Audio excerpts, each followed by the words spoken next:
کیا قبلے کی تعیین میں غیر مسلم کا قول معتبر ہوگا؟ اس سلسلے میں کیا فقہا نے نقل کیا ہے تفصیل۔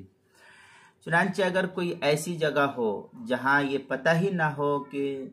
قبلہ کس سمت میں ہے، کس جانب ہے، رات کا وقت ہے یا سورج نہیں نکلا ہوا ہے، اندازہ نہیں لگ پا رہا ہے، مثلاً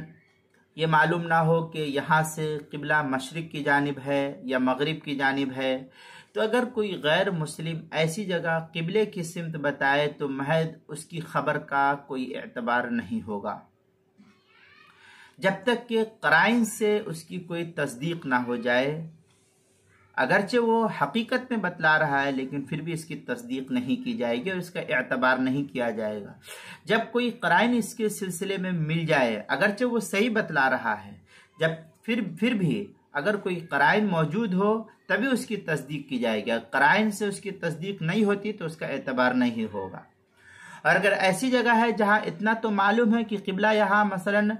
جانب مغرب ہے، مگر یہ معلوم نہیں کہ مغرب کدھر ہے، مغرب کی جانب ہے یہ پکا پتہ ہے، لیکن کس سمت میں مغرب ہو رہا ہے، کدھر ہے،